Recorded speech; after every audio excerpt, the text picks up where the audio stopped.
Hello friends, Mittals કિચનમાં તમારું સ્વાગત છે। આજે આપણે બનાવશું એક એવો મસાલા રોટલો જે પહેલાં તમે ક્યારેય નહીં ખાધો હોય, જે હેલ્ધી તો છે સાથે ટેસ્ટી પણ છે। નાના મોટા સૌ કોઈને ભાવે એવો મસાલા રોટલો બનાવવાનું શરૂ કરીએ। એના માટે સૌથી પહેલાં આપણે અહીંયા એક ચટણી બનાવવાની છે। એના માટે મેં અહીંયા લીલું લસણ લીધું છે, એક લીધું છે, એક કળી લીલું લસણ લીધું છે, સાથે જ 3 થી 4 સૂકું લસણ લેવાનું છે, 3 થી 4 કળી, એક નંગ મરચું લીધું છે, તીખું હોય એવું આ રીતના કટ કરીને, સાથે અડધો કપ જેટલા ઝીણા સમારેલા લીલા ધાણા લીધા છે। બધી જ વસ્તુને થોડી દરદરી ખાંડી લેવાની છે। થોડું દરદરું થાય પછી આપણે અહીંયા 2 ટેબલસ્પૂન સિંગદાણા નાખવાના છે।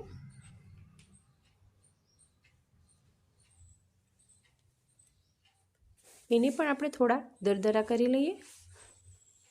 થોડું દરદરું થઈ જાય પછી સ્વાદ પ્રમાણે મીઠું, એક ચપટી એક જેટલી ખાંડ તમે સ્કીપ પણ કરી શકો અને ફરીથી આપણે એને થોડું વાટી લઈએ। આ રીતની થોડી દરદરી ચટણી જેવું તૈયાર કરી લેવાનું છે। હવે આપણે એને સાઈડ પર મૂકી દઈએ। રોટલો બનાવવા માટે મેં અહીંયા જુવાર અને બાજરો બંને લોટ મિક્સ કરીને લીધા છે। અહીંયા ટોટલ 1.5 કપ લીધા છે અને 1.5 કપમાંથી આપણે 2 રોટલા તૈયાર કરી શકશું। સ્વાદ પ્રમાણે મીઠું લઈ લઈએ। 1 ટેબલસ્પૂન મરચું, લસણ અને આદુની પેસ્ટ લેવાની છે। ચપટી એક જેટલી હળદર, સ્વાદ પ્રમાણે મીઠું આપણે એમાં ઓલરેડી એડ કરી દીધું। ચપટી એક જેટલું લાલ મરચું પાવડર કલર માટે, એક મુઠ્ઠી એક જેટલા ઝીણા સમારેલા લીલા ધાણા અને એક મુઠ્ઠી એક જેટલી ઝીણી સમારેલી મેથીના પાન, ચપટી એક જેટલું અડધી ચમચી જેટલું ધાણા જીરું પાવડર, અડધી ચમચી જેટલું આખું જીરું, અડધી ચમચી જેટલા સફેદ તલ લઈ બધી જ સામગ્રીને હાથની મદદથી સૌથી પહેલાં મિક્સ કરી લઈએ। શરૂઆતમાં આપણે પાણીનો ઉપયોગ નહીં કરીએ। મિક્સ થઈ ગયું છે। હવે જરૂરિયાત મુજબ પાણી લેતા જઈશું અને રોટલા માટે આપણે લોટ તૈયાર કરશું। રોટલાનો લોટ જેમ વધારે મસળીએ એમ વધારે સારો થાય છે, એટલે ખૂબ જ મસળવો।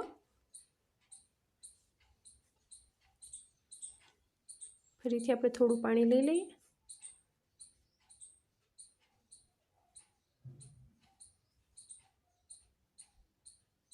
આ રીતના રોટલાને ખૂબ જ મસળવાનો લોટને।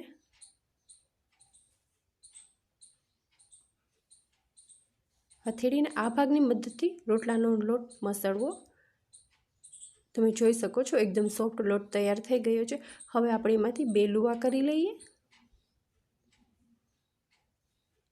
હાથને થોડો પાણીવાળો કરતા જવાનું અને રોટલાને આ રીતના ઘડતો જવાનો છે। રોટલો આ રીતના બનાવતું જવાનું છે।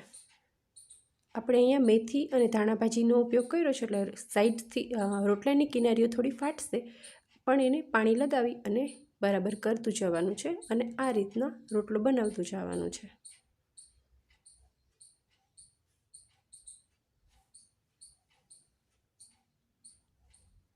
અહીંયા રોટલો તમે જોઈ શકો છો આટલો જાડો કર્યો છે મેં। રોટલો તૈયાર થઈ ગયો છે। હવે મેં અહીંયા નોનસ્ટિક લોઢી એક ગરમ કરવા મૂકેલી છે। લોઢી ગરમ થઈ ગઈ છે, એમાં આપણે રોટલો આ રીતના નાખી દેવાનો છે, આ રીતના મૂકી દેવાનો છે હળવા હાથેથી। અહીંયા આપણે નોનસ્ટિક લોઢીનો જ ઉપયોગ કરવાનો છે, નોનસ્ટિક તવીનો। આપણે રોટલાને પરોઠા કે થેપલા જે રીતના શેકતા હોય ને એ રીતના ઘીથી શેકવાનું છે, એટલા માટે।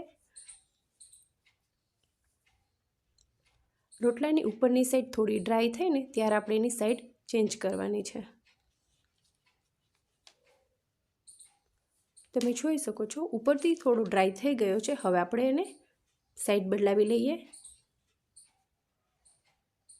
આ રીતના, અને હવે આપણે ઉપરથી થોડું ઘી લગાવી દઈએ। અહીંયા તમે ઘી અથવા બટર કોઈ પણ ઉપયોગમાં લઈ શકો।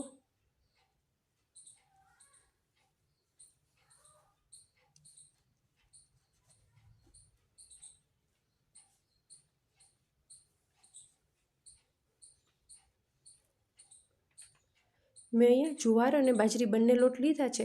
તમે ખાલી બાજરીના લોટથી પણ કરી શકો અથવા ખાલી જુવારનો લેવો હોય તો પણ કરી શકો। મેં અહીંયા બંને મિક્સ લીધા છે। હવે આપણે રોટલાની સાઈડ ફરીથી થોડી ચેન્જ કરી દઈએ। આ રીતના બંને સાઈડ ઘી લગાવતું જવાનું છે અને શેકી લેવાનું છે બંને સાઈડ આ રીતનો થોડો બ્રાઉન થાય ત્યાં સુધી।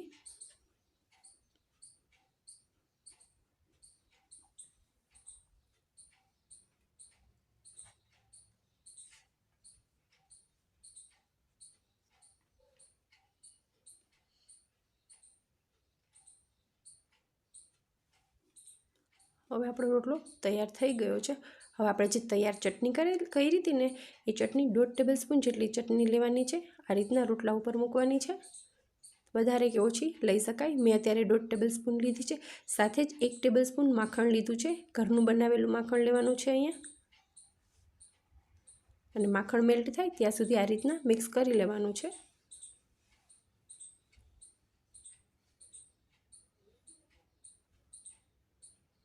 આપણો રોટલો ગરમ છે એટલે માખણ તરત જ મેલ્ટ થઈ જશે।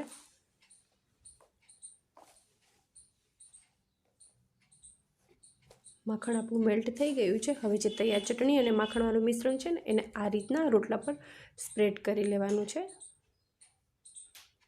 આપણે પિઝા બનાવતા હોય ત્યારે જે રીતના પિઝા સોસ સ્પ્રેડ કરતા હોય એ જ રીતના આપણે ચટણી રોટલા ઉપર સ્પ્રેડ કરી દેવાની છે। પિઝાને પણ ટક્કર મારે ને એવો રોટલો તૈયાર થઈ ગયો છે આપણો। તૈયાર છે આપણો આ રોટલો। હવે એને થોડું સફેદ તલથી ગાર્નિશ કરી લઈએ, સાથે થોડા કોથમીરના પાન।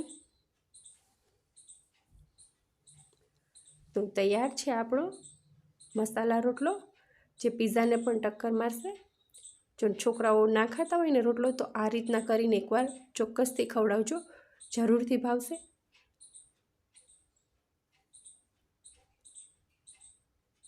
રેસીપી ગમે તો વિડીયોને લાઇક અને શેર જરૂરથી કરજો, અને ચેનલને હજી સુધી સબસ્ક્રાઈબ ના કરી હોય તો ચેનલને સબસ્ક્રાઈબ કરજો।